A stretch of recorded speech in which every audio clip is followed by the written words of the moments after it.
Hello and welcome to Ninja Prep. This is Kapil Goyal, your educator and mentor for PG physics. तो इस lecture के अंदर हम लोग डिस्कस करने वाले हीलियम नियोन लेजर, जो कि 4 लेवल लेजर सिस्टम होता है। इसके अलावा 3 लेवल लेजर सिस्टम होता है जिसमें हम रूबी लेजर को डिस्कस करते हैं, और 4 लेवल जब लेजर सिस्टम हमें पूछा जाता है तो उसमें हम हीलियम नियोन लेजर को डिस्कस करते हैं। तो इस लेक्चर में हम जानेंगे कि जो हीलियम नियोन लेजर है इसका कंस्ट्रक्शन क्या है, वर्किंग क्या है, क्या इसके इंपॉर्टेंट आउटकम्स हैं। तो सबसे पहले इसकी जो मेन इंपॉर्टेंट लाइंस हैं जो आपको याद होनी चाहिए, जो आपसे एग्जाम में पूछा भी जाता है, वो मैंने यहाँ पर सब लिखा हुआ है। तो सबसे पहली चीज तो ये क्या है, 4 लेवल लेजर सिस्टम है ना। 4 लेवल लेजर सिस्टम है जो कि कंटिन्यूअस वेव जो है वो प्रोड्यूस करेगा, और कंटिन्यूअस वेव का जो वेवलेंथ होगा जो जनरली देखा जाता है इसमें, वो कितना होता है 632.8 nm। 632.8 nm। जबकि हम जब रूबी लेजर की बात करते हैं तो वो पल्स वेव जनरेट करता है, जबकि जो हीलियम नियोन लेजर है वो कंटिन्यूअस लेजर डेवलप करेगा। इसमें जो ट्रांजिशन होता है वो भी आपको याद रखना होता है। तो जो ट्रांजिशन होता है नियोन में वो 5s से 3p, कौन कौन से ट्रांजिशन होते हैं ये क्वेश्चन पूछ लिया जाता है।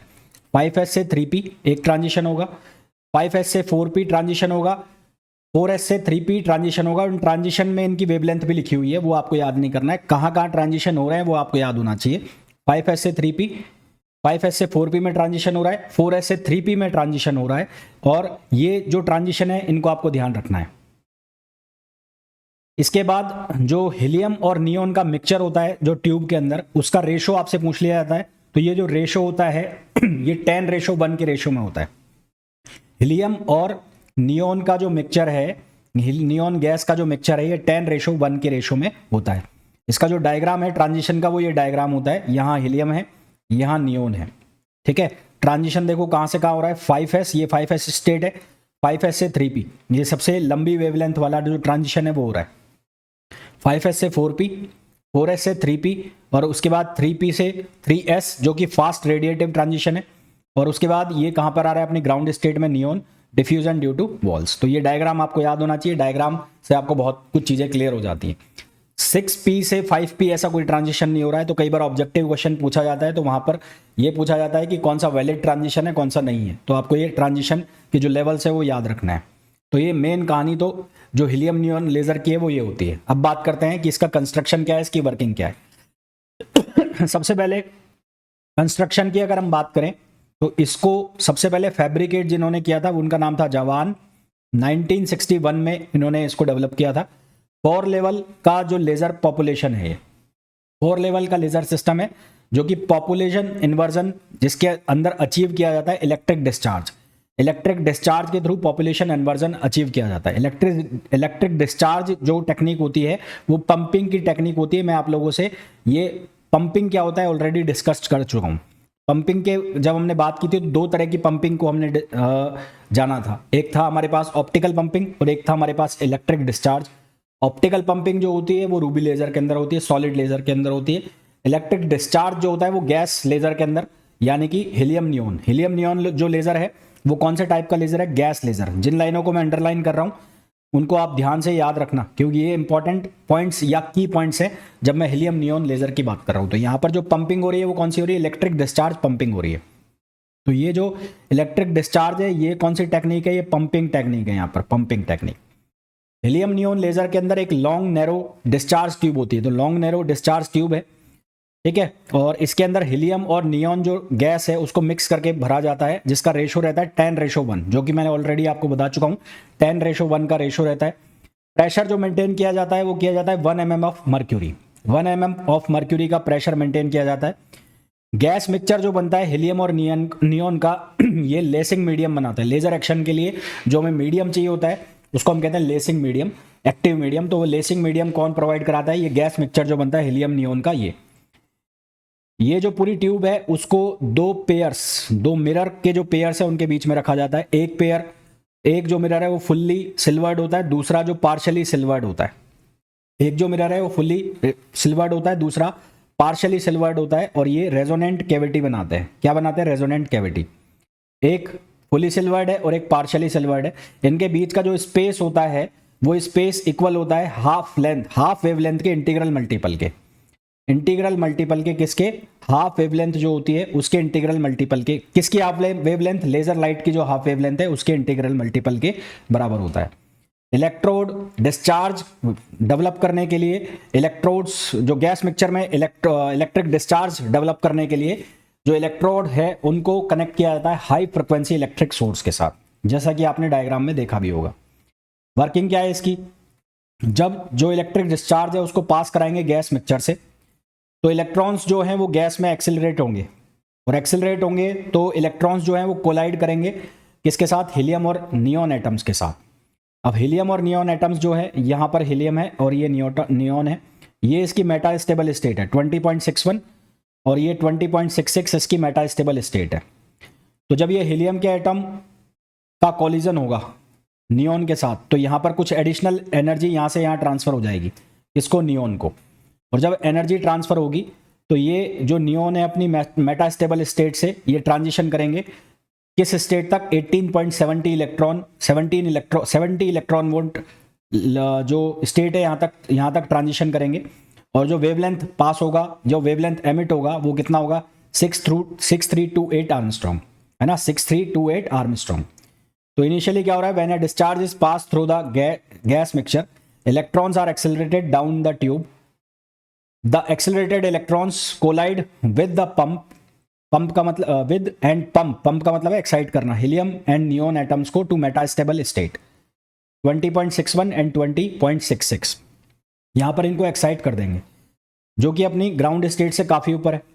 अब हीलियम एटम के जो कुछ एक्साइटेड एटम्स है वो ट्रांसफर कर देंगे अपनी एनर्जी को ट्रांसफर करेंगे to ground state of neon by collision, और ये एडिशनल एनर्जी जो होगी वो कितनी होगी, 0.05 electron volt, 0.05 electron volt additional energy जो है वो काइनेटिक एनर्जी प्रोवाइड कराएंगे हीलियम एटम किसको, नियॉन की ग्राउंड स्टेट को।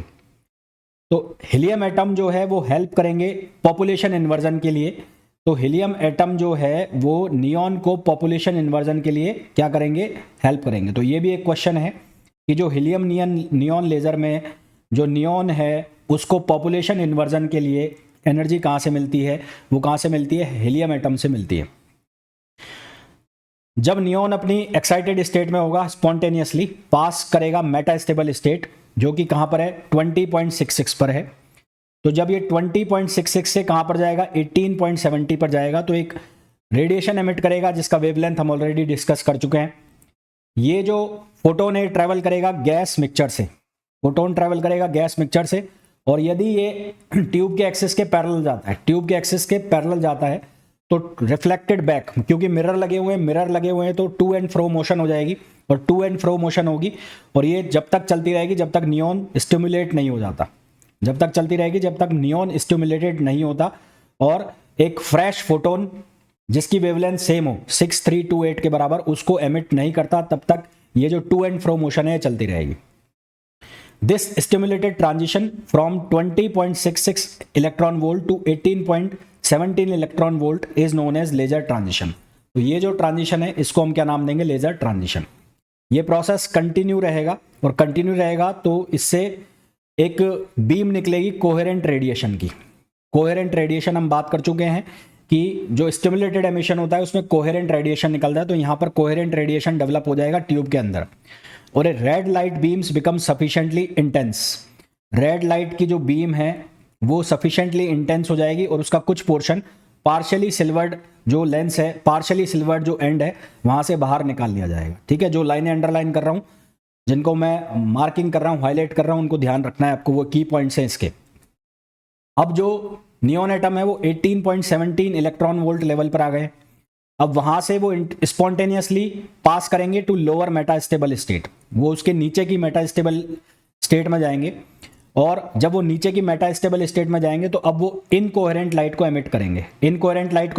क्यों? क्योंकि अब जो एमिशन हो रहा है वो कौन सा एमिशन हो रहा है, स्पॉन्टेनियस, और स्पॉन्टेनियस एमिशन जो होता है उसमें जो लाइट होती है वो इनकोहेरेंट होती है, और फाइनली वो ट्यूब की वॉल से टकराते हुए कहां पर पहुंच जाएंगे, ग्राउंड स्टेट में पहुंच जाएंगे। तो जो फाइनल ट्रांजिशन होगा वो radiation less transition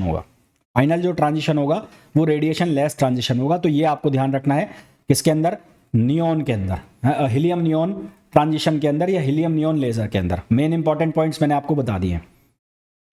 helium neon gas laser जो है वो ट्यूनेबल होता है। ट्यूनेबल का मतलब क्या है कि जो हमें वेवलेंथ रेंज चाहिए उसके हिसाब से इसको एडजस्ट किया जा सकता है। तो helium neon laser can be adjusted to give radiation in desired wavelength. Desired wavelength के अकॉर्डिंग इसको एडजस्ट किया जा सकता है। इसके एडवांटेज क्या होते हैं सॉलिड स्टेट पे? जो गैस लेजर है वो एमिट करते हैं light in more direction and more monochromatic as compare to solid state laser. इनसे जो लाइट एमिट होती है वो मोर डायरेक्शनल, ज़्यादा डायरेक्शनल होती है, ज़्यादा मोनोक्रोमेटिक होती है, किसके कंपैरिजन में? सॉलिड स्टेट लेजर के कंपैरिजन में। This is due to absence of certain effects, क्योंकि जो गैस होगा उसमें जो क्रिस्टल स्ट्रक्चर है वो प्रेजेंट नहीं होगा, तो क्रिस्टलाइन इम्परफेक्शन का वहाँ पर कोई रोल होगा नहीं, थर्मल डिस्टॉर्शन का कोई रोल होगा नहीं। तो इस वजह से यहाँ पर जो मोनोक्रोमेटिक है वो ज़्यादा होगा किसके कंपैरिजन में? सॉलिड के कंपैरिजन में। साथ ही साथ ज़्यादा डायरेक्शनल होगा। गैस लेजर को हम कंटिन्यूअसली ऑपरेट कर सकते हैं, क्योंकि यहाँ पर जो इलेक्ट्रॉन है वो impact, because electron impacts that excite the helium neon atom occurs all the time. तो इसको हम कंटिन्यूअसली जो ऑपरेट है वो कर सकते हैं, क्योंकि यहाँ पर जो हीलियम नियॉन एटम है वो एक्साइट कर देते हैं ऑल द टाइम, लगातार वो एक्साइट होते रहते हैं। जबकि सॉलिड लेजर के अंदर जो जिनोन फ्लैश लैंप है वो पल्स के फॉर्म में क्या होता है? एक्साइट होता है। और यहाँ पर वो क्या होता है? कंटिन्यूअसली एक्साइट होता है। तो इसलिए ये ज़्यादा प्रेफरेबल होता है, गैस लेजर जो है वो ज़्यादा प्रेफरेबल होता है। इसी तरह से the laser transition do not terminate at the ground state. Laser जो ट्रांजिशन हो रहा है हीलियम नियॉन में, आपने देखा कि वो ग्राउंड स्टेट पर जाके टर्मिनेट नहीं होता। तो वापस से उसको ग्राउंड स्टेट से एक्साइटेड स्टेट में ले जाने के लिए हमें बहुत ज़्यादा पावर की ज़रूरत नहीं पड़ती, जैसा कि हमें 3 लेवल रूबी लेजर में पड़ती है। तो ये सारे एडवांटेज होते हैं सॉलिड स्टेट के ऊपर गैस लेजर जो सिस्टम होता है उसके। तो आई होप सारे मेन पॉइंट्स आपको समझ में आ गए होंगे, क्या कंस्ट्रक्शन है, क्या वर्किंग है, इसका बहुत अच्छे से समझ आ गया होगा। मिलते हैं नेक्स्ट वीडियो में। Till then thank you, bye bye.